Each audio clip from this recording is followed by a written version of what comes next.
Salut, on est un lundi matin à l'école. Et à la récré dans la cour, tu as une altercation avec quelqu'un. Ça veut dire tous les mots mignons qui ont pu être prononcés sur cette terre. Et là vient l'insulte de trop, celle sur le physique. Ou les mamans.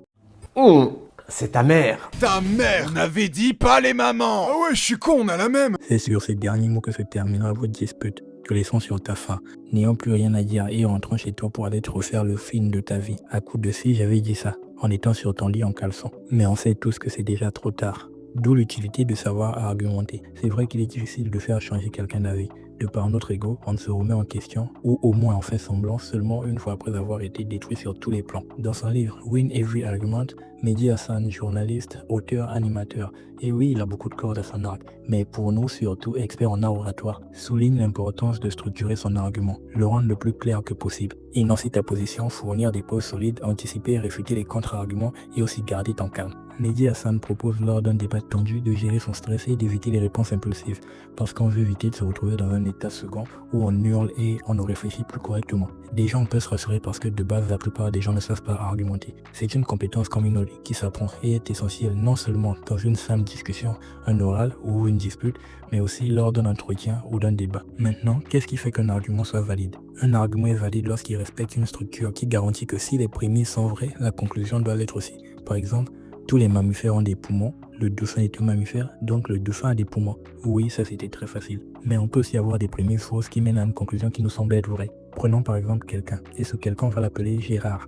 Gérard a remarqué qu'à chaque fois qu'il danse, il pleut. Et Gérard se dit donc que la pluie est causée par sa danse. Conclusion, si Gérard danse demain, il pleuvra. Cet argument repose sur un sophisme de fausse causalité, où l'on confond corrélation et causalité. Ce n'est pas parce que deux événements se produisent ensemble qu'ils sont liés, et si quelqu'un remarque une coïncidence répétée, il peut croire que la danse de Gérard cause réellement la pluie, surtout sans preuve contraire. Donc en premier point, on a la logique comme ligne directrice pour notre argumentation. Maintenant, il faut connaître les sources de ce que l'on dit. Les sources sont des preuves, et en tant que telles, elles doivent être logiques et véridiques. Il serait bête de débattre avec quelqu'un sur le fait que la lune est en fromage parce que tu l'as entendu sur un site. Mais ces derniers n'apportent pas de preuves de ce qu'ils disent. Imaginons que tu te retrouves dans un tel cas, et en face de toi, il y a quelqu'un d'un peu plus sérieux. Je peux te dire, tu feras démonter et remettre à ta place. Pour éviter ça, il faut vérifier la crédibilité des sources. Dans le cas d'une étude, il faut aussi savoir qui finance la recherche. Par exemple, avec le fameux dentifrice dont 9 dentistes sur 10 recommandent. Dans ce cas, il faut connaître qui finance l'étude, qui a posé les questions et déterminer qu'il n'y avait pas de lien entre les dentistes et l'entité qui a financé l'étude. Et si jamais tu ne trouves pas de preuves vérifiables, c'est que ton argument est incorrect ou qu'il ne peut pas être vérifié. Dans ce cas, vaut mieux passer à autre chose parce que c'est une perte de temps. Ça ne sert à rien de débattre sur un argument dont tu ne peux prouver la véracité. Maintenant qu'on sait comment atteindre l'ennemi, il faut savoir à quel moment il bluffe pour le mettre définitivement à terre. Dans une opposition d'opinion, lorsque quelqu'un se sent acculé, il aura tendance à faire appel à des sophismes. Les sophismes sont des raisonnements qui semblent logiques et valides en apparence, mais qui sont en réalité faux ou trompeurs. Au niveau des sophismes qui ressortent le plus, d'après moi, il y a l'argument d'autorité. Un argument d'autorité devient un sophisme lorsqu'il se base uniquement sur la position ou l'expertise d'une personne sans fournir de preuves solides ou de raisonnement logique. C'est Fallacieux. quand l'autorité invoquée n'est pas pertinente ou qu'on demande de croire aveuglement sans examen critique. Si une célébrité du cinéma, par exemple un acteur très connu, donne son opinion sur un traitement médical complexe en se basant uniquement sur sa notoriété, c'est un argument d'autorité. Fallacieux. L'acteur n'a pas nécessairement les compétences en médecine pour étayer son avis, et utiliser sa célébrité pour influencer l'opinion sur un sujet hors de son domaine est un sophisme. En revanche, si un médecin spécialisé dans ce domaine parle du traitement, ce serait une autorité pertinente. Ensuite, on a le faux dilemme qui consiste à présenter seulement deux opinions au choix alors qu'il y en a plusieurs. Soit tu trouves que la saison 2 d'Arcane est une masterclass, soit tu as des goûts de merde, et c'est sérieux. Ce raisonnement pose un choix binaire en excluant toutes les autres possibilités, comme le fait de trouver la saison 2 moyenne, bonne sans être exceptionnelle, ou simplement ne pas avoir d'intérêt pour la série. Les goûts et les couleurs, tu connais.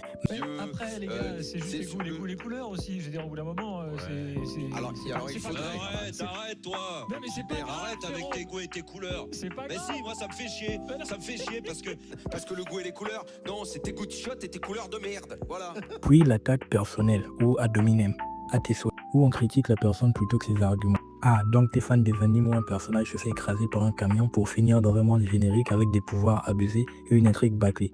Juste un exemple. Et enfin la pente glissante, qui consiste à exagérer les conséquences d'une action pour la discréditer. Si tu laisses les enfants jouer à des jeux vidéo violents, ils vont s'habituer à la violence, commencer à se battre avec leurs camarades et finir par devenir des criminels dans la vraie vie. Cet argument exagère et enchaîne les conséquences hypothétiques sans preuve solide reliant directement les jeux vidéo violents à un comportement criminel. Les sophismes sont à éviter, aussi bien pour toi que pour ton interlocuteur. Reste courtois, réceptif, même si ce n'est qu'en apparence, et demande plutôt des informations. Dans un cas, si la personne est sûre de ce qu'elle dit, en avançant des preuves, tant mieux. Comme on l'a souligné juste avant, il faudra juste connaître la véracité des sources. Et s'il se rend compte qu'il ne maîtrise pas du tout son sujet, ou s'il te dit qu'il a entendu de quelqu'un, qu'il lui-même l'a entendu de quelqu'un d'autre, et vice versa, alors c'est à toi de jouer en utilisant les informations dont tu disposes et qui sont reconnues comme vraies pour finir ton adversaire. Et comprends qu'il y a des gens qui ne changeront peut-être pas d'avis. Et encore au cas où il te faut argumenter pour un entretien, une interview ou quelque chose de similaire, sache qu'il n'y a rien de mieux que la préparation.